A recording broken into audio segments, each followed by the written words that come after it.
everybody, welcome back to Reimei no Gakuen. As Rosaline instructed me, I head out into the town as the last rays of the setting sun fade. This feels like a good end of the demo. I don't know if this is where the demo ends, but I'm gonna keep going until the demo ends. And we'll see if this is 2 episodes or 1. I'll just cut it later if I need to. I spend hours in the quiet eastern area searching for traces of the supposed fight, but only managed to find a few scratches on a wall that seemed rather freshly made. So there was a fight here. With this little of a lead, I cannot tell exactly what happened, or if there were any shin bearers involved. And even if they were involved and are still alive, they're probably hiding somewhere. Aimlessly searching like this anymore would be pointless, especially in the current circumstances. I'll report to Rosaline, and we will keep a close watch over the nights ahead, so we can act as soon as something happens in town. On the way back, nearing the school grounds, I realize there's someone standing in front of the closed entrance gates. Approach the person. I approach the person standing before the gates, but even when I'm standing only a few meters away, he doesn't realize I'm here. Well, it must be one of the unconscious people. Or not. A jet black-haired boy keeps looking in the direction of the academy fields in complete silence. He has an upset look on his face. From time to time, he scratches or tilts his head like he has no idea what to do. Are you locked out? Would you like to go inside? I utter the words while taking a step towards him. Even though he clearly didn't sense my presence, he doesn't even gasp or show any sign of surprise. Then how's it clear he didn't? What? Oh, he's got 2 different eyes? Cool. He slowly turns my way, revealing mismatched eyes which almost seem to sparkle in the moonlight. A pair of mesmerizing deep green and dark purple orbs focus on me. Yeah, I guess. Are you a new student in the normal department? Normal department? Probably. He seems confused and a bit dazed. I should take him to the student council. Maybe Hiryu is still there. I step to the gates and unlock them. Come with me. Just as we're about to enter the main building, someone calls my name from behind. Cheryl, what are you doing here? As he approaches us, Hiryu glances at the boy standing beside me. He's kinda short. He's a really cute, sweet-looking kid. Who's this? He looks like the kind of person who would own a rabbit. Waiting for the boy to answer Hiryu's question, I glance at him, but he only looks back at Hiryu. Probably a new normal department student. A new student in the normal department? No way, only Crystal Rose members would arrive at this time of day. I don't know anything about normal department or Crystal Rose, but I would like to be a student here. Well, actually, not just me. Hiryu lets out an exhausted sigh. I see. If you have the forms with your guardian's signature, then I guess you're still in time. The black-haired boy rifles through his pocket and draws out a pair of crumpled documents. Hiryu's eyes twitch slightly at the sight of the crumpled white sheets before taking them. He turns to enter the building and calls back to the boy. Alright, then, let's get the rest of your registration done now. I will show you to one of the dorms after that. Who is this boy? However, even after Hiryu leaves, the boy beside me doesn't move to follow him. I glance at him from the corner of my eyes. He's wearing the same dazed and confused expression as before. Can the rest of the registration be done tomorrow too? As far as I know. Okay, then please tell him I will come tomorrow. Huh? Her hair is so cute. I love how her hair slightly changes with her outfits. I turned to give him a surprised look, but he was already gone, running slowly towards the school gates. I catch up to Hiryu, who's already coming back in my direction with a scowl on his face. He left and said he would come back tomorrow. You see. And with that, he passes by me without even saying goodbye, probably leaving for his dorm. I'd better avoid meeting him for a few days. He'll be in an awful mood. After both guys leave, see, that's an acceptable reason to be rude. She's being a jerk to him, I guess. Oh, well, I guess I have no leg to stand on because I was talking about how she's at least nice. But I guess she is being kind of a jerk by skipping her duties. Because eventually somebody's going to have to do them. If it's not her, then it might be him. Whatever. I'll just give up. I'll give up on trying to, like, ride this high horse I'm on. After both guys leave, I return to the Crystal Rose dorm to search for Rosaline, but find some people in the diner surprised to see them still awake. Ah, you're back! Sin stands from the chair he was sitting in, with obvious relief showing on his face. Julia is nodding off in the chair next to him, trying to stay awake despite the late hour. When Sin pats her shoulder gently, she realizes I'm there and a light smile flickers across her face. Aw, Julie! Are you alright? They stayed up for this long because they were worried? Yeah. With heavy steps, Julie's brother trudges in and gives us a sideways glance before taking his sister's hand. Julie, I've been searching for you. It's late already. Julie silently nods and waves us goodbye with a sweet smile as he follows her brother back to their room. After they leave, I remember my original intention and turn to continue my search for Rosaline. You still have things to do tonight? I nod and call back to him as I'm leaving the room. But you should go to sleep already. After a fast report to Rosaline, I get a sign from Tsurugi saying that he needs help, so I head out a second time. Although there is no late arriving Shin users, the number of demons entering the academy fields has grown significantly, even with the strengthened barriers. With Tsurugi, we can handle it smoothly, but we spent almost all night outside fighting and return only when the sun starts to rise above the horizon. The next day, I awake at the sound of the alarm, which means it's already past noon and I've skipped almost all of my classes. With a yawn, I climb out of my warm blankets, put on my uniform, and head out. My eyelids close as I trudge along toward the main building with an occasional yawn. But turning at one of the crossroads, I bump into someone's broad back. Half asleep, it takes me a minute to step back. That minute is enough for me to catch the sweet fragrance of chocolate on the fabric of the person's clothes. Ah, it must be what's-his-face, Osamu. Chocolate? Morning, Cheryl. Morning. Did you perhaps not sleep much last night? I only nodded as an answer. I prefer to keep this conversation short. That's not good. Sleep is not something that one should skip out on. Why are those so hard to read? I shrug and turn to leave, determined to end our conversation. You shouldn't strain yourself so much, not even for others' sake. I hear him mumble that last sentence, but only stop in my tracks a few minutes later. I turn back and find Osamu is nowhere to be seen. For a minute, I stand there, staring at the place Osamu was standing just before. The way he said that last part was... After that, I attend a class, but realize immediately that it's no use. I just sleep through it. It's probably better if I skip classes until some of the new members are trained enough to help out. There's not much for me to learn here anyway, since Rosaline made sure that I am prepared for all of the exams this year. She taught me every day during summer. That's interesting. Why? On the way back, I overhear some people talking in the forest near the Rose Gate. The voices are familiar, so I head in their direction and find familiar figures hiding in one of the bushes. What are you guys doing? They're whispering to each other and peeking out of the bushes in the direction of the Rose Gate.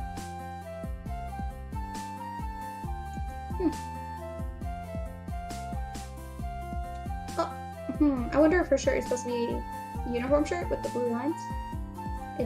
They haven't been knitted in yet. That girl is one of those, isn't she? Enju points at the person standing in front of the Rose Gate. I take a closer look and see a third-year student from the normal department trying to open the gates. Oh, another controlled person. I take a step toward them, making some sound, but they keep talking, completely oblivious. They're too caught up in their discussion or not paying any mind to their environment. They have a lot to learn. I'll try using the gloves. I just have to touch her with them, right? The tall guy moves to stand up, but I catch him by the collar and hold him back from stepping out of their hiding place. Wait. The little girl squeaks in surprise, and the tall guy stops dead in his tracks. Why do you call him a tall guy instead of by his name? She just calls him a tall guy so much I forgot what his name is. Cheryl, when did you get here? Just touching someone being controlled isn't enough. You need to hit them lightly. Hit? But why? They only regain consciousness if you just touch them. If they suddenly awoke woke up surrounded by us, they would panic. Instead, we just add a slight impact so that they lose consciousness. Just waking them up nearly causes them to faint after all. And since they sometimes keep some faint memories of their time being controlled, knocking them out makes them think that it was just a strange dream. I see. But if I pat her a little harder on the back, will that be enough? I nod and let go of his collar. Nova, that's his name. There's no space there. Nova steps out of the bushes, but the girl by the gate doesn't react and keeps pulling on the wings of the gate. Anxious, he manages to give the girl a light smack on the back. She stumbles sideways, but Nova barely manages to catch her. And now what? Nova looks back at me with a worried expression in his eyes. I walk up to him and crouch down to look through the girl's pockets. Finally, I find her student ID and take a look at the card. She is from the Lucent Fairy Dorm, room 203. We're taking her back. I stand up and wait for them to follow me. Through the forest paths, we arrive at the Lucent Fairy Dorm in no time. I give them some instructions and tell them to handle the rest by themselves. Most students will be in club activities or still in class right now, so there probably won't be anyone around. Oof, I'm getting hot. Blanket, get off of me. You're too toasty. And how do we get into her room? The door will be open. Why? What if it's not? It will be. Huh? Okay, then leave it to us. They leave to take care of the matter rather confidently, but I decide to take a walk around so that I'm close by, just in case something comes up. As I walk around, I pass by one of the back doors that's wide open. I can hear someone's voice coming from the corridor behind the door. Oh, look, a new scene! Did a really good job, though. Curiously, I peek in and see a familiar face. Oh, it's this boy. We're alright. What? Already moving in the dorm. The boy I met last night is talking to O on the phone while his other hand plays with his scarf. His expression is a bit dazed and he speaks scarcely and quietly, mainly listening to the other person on the phone. After a while, he hangs up. With a sigh, he turns around and catches me staring at him. He only seems a bit surprised to see me, but he doesn't say anything and just stares back. This is weird, stop! The glimmering eyes I remember from yesterday look at me with interest, but neither one of us attempts to start a conversation. The silence is finally broken by a boy who runs in the corridor towards us, shouting. Is this your pal? Are you with him? Is that who you were talking about? We said we? Does he have a tattoo? That's odd. You guys seem like 12, 13-year-olds. Hey, Eitel, what's taking you so long? He throws his arm around the black-haired boy's shoulder in a friendly manner. You've been gone for more than 20 minutes and we're not even finished unpacking. The boy called Eitel looks at his friend and glances back in my direction, and his friend follows his gaze to look at me.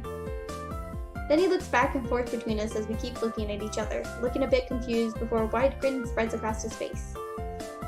Hey, you two can enjoy your love at first sight later. Eitel, we need to finish moving in and getting ready for school tomorrow. Love? At first sight? We both look at him surprised, but he only chuckles and pulls his confused friend back with him as he waves goodbye, still grinning. Sorry, I don't know why I didn't just take a breath in instead just kept talking.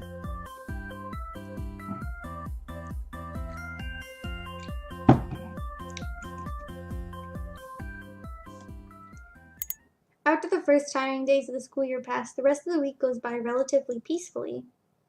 Though Tsurugi and Rosaline and myself are all constantly busy, we manage to keep the peace in the academy fields and show the new members the ropes.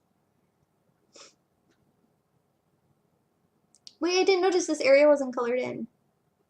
How did I not notice that? I guess I just saw this like greenish area on this cloth and just thought it was supposed to be very sterile looking. After a long week, waking up early in the morning, I made my way to the diner that is filled with noise and laughter. Ah, Cheryl, good morning. I'm greeted with Rosaline's bright smile, which makes a shiver run down my spine. I know it's meaning all too well. Was she upset? She wants me to do something I won't like. I refuse. The noise dies down at my harsh answer to her warm greeting. You're so cute. I refuse. What is going on? Cheryl's somehow grumpy? Beats me. He's just concerned. Rosalind stands up and draws everyone's attention with a single clap. Everyone, Korea has finished up your combat attire, so today we're holding a training session for you to start learning how to use your shin. And we're starting by having some of you test yourselves against our darling master sword fighter. I refuse. From the corner of my eyes, I can see Lagi raise his brows. The twins seem unaffected. Kochoyo looks worried, and Shin just watches us with a piercing gaze. That's a shame, even though I had something special for you as a reward. To reinforce my decision, I turn away while she rustles in her pockets and pulls something out. I hear her tear something open. This was made in Germany by a famous artisan. It's really hard to get. Chocolate? Is she trying to bribe her? Is she trying to bribe her with sweets? I can't even imagine that working. My body moves instinctively, and in a split second the bar of chocolate is already safe in my hand. Biting off a few squares, I savor the sweet and aromatic taste of the handmade chocolate as it melts in my mouth. But I'm counting on you today, Cheryl. Training area. That day, a few hours after breakfast, everyone gathers in the backyard of the dorm for training. I stand in the middle of the field with Lagi, Victoria, Nova, and Sin by my side, while the others sit under the tree and wait for their turn. Alright, before we start, I would like to make an announcement. The past week, I've witnessed that some of you can use your shin at a rather high level, so today you'll show us how you can cope with an actual fight. Those who do well today can probably start assisting us in our work. They're all crowded together. Oh god, it looks like a group photo. Okay, then,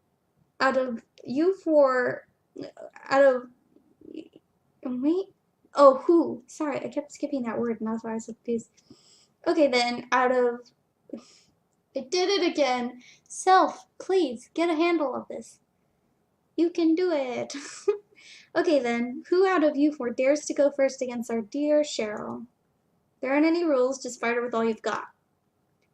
Rosaline explains with a loud voice so everyone can hear, then turns to the group standing beside me.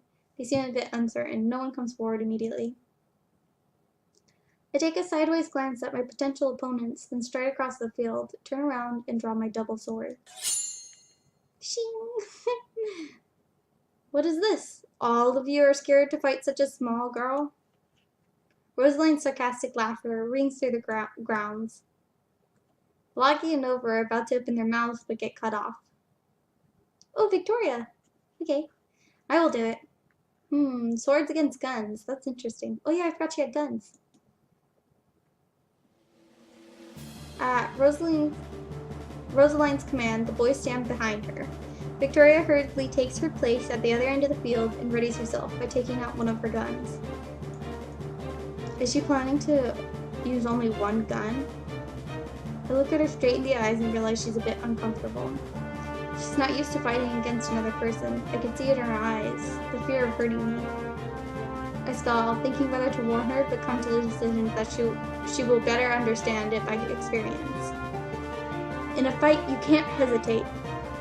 Victoria stands still, waiting for my attack. I take a step forward and see her shoulders tense. Another step, and another step, and another step. I see confusion arise in her eyes. I grip the sword in my right hand firmly and move to start running towards her like I'm running in for a close-range attack. It's exactly what she expects, so I take one of my swords and I throw it at her. Taken aback, she barely manages to evade it, but I've already broken into a run. By the time she realizes what I'm doing, she's only able to get off one shot, which goes wildly off target. I'm already beside her before she can fire again, pointing my sword right at her. I hear Rosaline clapping her hands together as a sign that our fight is over. Alright girls, that wasn't bad. But I'll say this again so everyone gets it. Fight Cheryl with all you've got. Now please take a seat, Victoria, while the gentlemen give it a try too. Victoria nods and does as she's told, all along deep in thought. Now, how about you go next, then?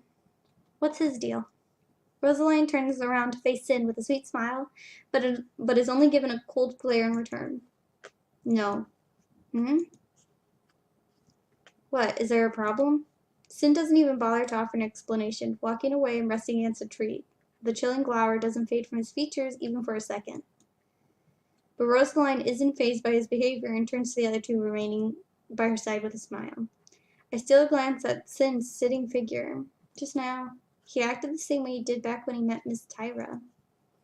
Even though I feel a lingering anxiousness about him, I forcefully tear my thoughts away from Sin and focus back at the task at hand. Task ahead. I look back as I hear nearing footsteps. Okay, then it's my turn.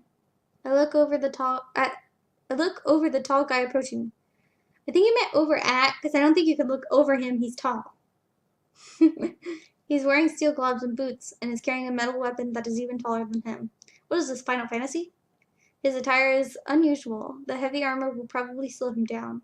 I'm certain its function is not protection, but to enhance his shin in some way.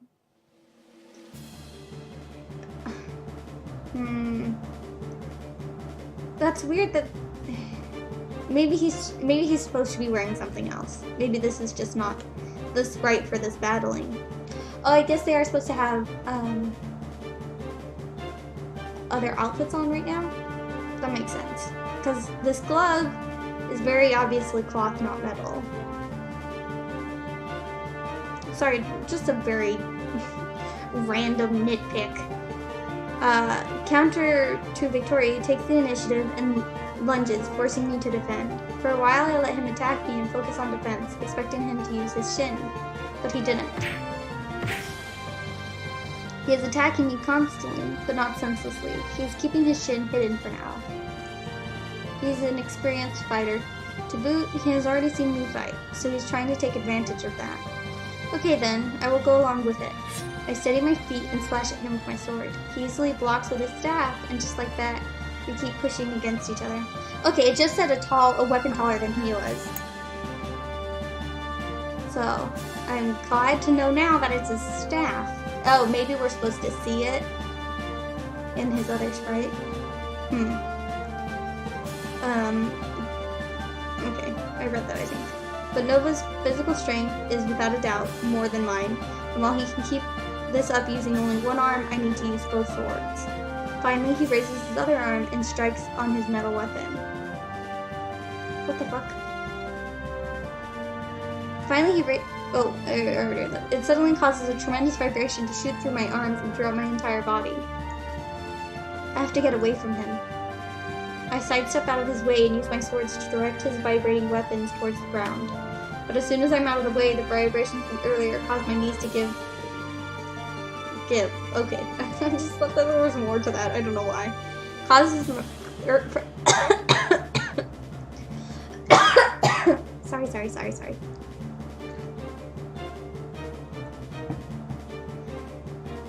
But as soon as I'm out of the way, my vibrations from earlier cause my knees to give, flopping me down on my back. Nova strikes again immediately. The vibrations of the weapon stopped. I stop the attack with one of my legs, but I can feel right away that I won't be able to hold out long. Remembering that I was still holding one of my swords, I take a deep breath and swish it, aiming for his length. Of course, I make sure to use only enough force to knock him over. First sigil, luminous stroke. My attack causes him to lose his footing. In the second that he's off balance, I kick up with one leg and roll on top of him, reversing our positions. Nova must have let go of his weapon when he fell, leaving him unarmed. Nova looks up at me with arched brows, like he doesn't even understand what happened. Nova! I hear people speaking all around the field, but when Rosalind claps, I take a step back to let him stand up. Ouch, that hurt. And here I thought I got you. That was nice. You made Cheryl use a sigil.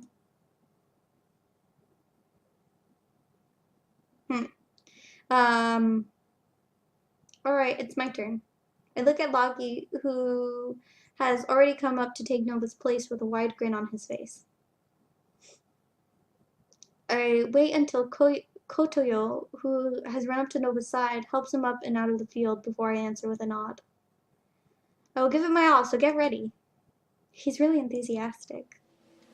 He flashes me a friendly but challenging smile. For some reason, it makes me feel relaxed.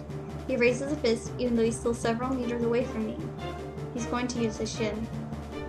With a wave of Agi's fist, gold flames flare up around him and surge towards me. Why did the battle noises stop? Ooh. Is she got a thing about flames? She doesn't look okay. Girl, you okay? At the sight of the huge golden flames, I feel the blood freeze in my veins. My knees weaken, my shoulders and hands start to shiver, and I stand there as the flames approach, encircling me slowly. I can almost feel my skin burning with pain under the glowing fire. All I can see are the dancing flames, and my vision slowly blurs into darkness as I feel both myself burn from the scorching flames and freeze from the fear that takes over every bit of my body and soul. Okay, that would be enough. Is everything okay? The moment I hear Rosaline's words, the burning heat disappears and my vision starts to clear up. The flames have all vanished into thin air. I feel my body weaken at the realization before falling to my knees and my body still shaking. I look down, trying to steady my breathing and regain my strength. I don't even hear the running footsteps. Hey, are you alright? My shoulder is grabbed and I flinch at the touch. Loggy peers at my face with a worried expression. However, the warmth of his hand reminds me of those flames, and I feel the previous fear taking me over once again. With a sudden surge of energy, I shove his hand off me and rush out of the training field, getting as far away from him as possible. Aww. I knew he was like fire. I called it. Go back and watch. As soon as we meet him, I called it. He's like fire. I wander aimlessly around the academy grounds for hours, not having any desire or will to return to the dorm. As the time for lunch nears, I'm tempted to fetch some food, so I tread along the road towards the Crystal Rose fields. However, I become slower and slower with each step. I look at the sky and a weary sigh escapes my lips. I hear the rustling of leaves coming from the woods on my right. With slow steps, I enter the forest and look around for the origin of the sound, catching sight of a familiar face. It's the little black-haired boy, Aito. The boy Aito, who I heard talking on the phone the other day, is standing beside a tree, casting his gaze upwards. What is he doing? This place is far off from any academy building. Only Crystal Rose fields are close. It's weird that normal students come by here. The thought of him being controlled runs through my mind. I approach him cautiously and call out his name. He turns towards me in a rather vague manner. The way he looks and reacts, I could tell for certain that he wasn't being controlled. What are you doing here? Taking his time, he scratches the side of his face and looks away, not answering right away. Then he finally replies me in a small voice. I followed someone here. He's acting rather suspiciously. Someone who? Suddenly, the leaves of the trees above us start rustling wildly. Before I can react, something lands on top of my head. Surprised, I blink a few times and realize that Aito is staring at me intensely. He raises his hand and points at the thing on top of my head. Her. Meow. It's cute! I love cats. Meow. Meow. Wouldn't you take her off my head? But it looks cute like this. I keep staring at the boy, expecting him to understand that I'm not in the mood for having cats nestle on my head. Finally, he steps to my side and stretches his hand out towards the little creature. I feel it get to its feet and leap into Aito's outstretched arms with a tender motion, moving up to his shoulder. The cat starts purring happily as it nuzzles him. I glance at Aito one last time, ready to turn around and walk away, but realize that he's staring at me. You're actually more like a dog. Huh? I feel like I can't follow this guy's train of thought. I look at the boy, expecting him to explain what he means, but he keeps gazing at me. Though now, instead of his usual dazedness, his look shows interest and fondness. I feel my previous anxiousness fade away slightly and ask him with honest interest. What do you mean? His eyes widen slightly at my question. He lets out a small gasp and looks down. The other students say that you're like the cat of the Crystal Rose class, unpredictable and only doing things that you're in the mood for. but to me he seemed more like... Having been talking in a whisper, Aito's voice slowly dies out as he explains, looking away. Understanding what he means, I'm slightly intrigued as to why he has come to that conclusion, but I feel that I shouldn't push. Excuse me, I should go back. I follow his figure with my eyes until it disappears. Somehow I want to talk to him more. Feeling myself eased after talking to Aito, I come to the decision that it would do me good to keep walking for a while. With that thought in mind, I go around the roads of the academy, eventually ending up at the main building, where I see another familiar figure. Kiryu.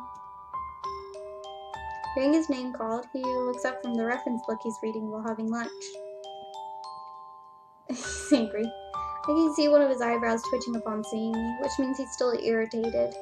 Despite realizing that, I walk up to him and take a seat on the bench beside him. I feel his eyes following me, but as I look at him again, the coldness has faded from them. He doesn't say or ask anything, but instead hands me a sandwich before getting back to his book. I nibble on the sandwich, leaning my back against his side while he reads. This is what I like about Hiryu. We may know each other to no end, but he understands me the most.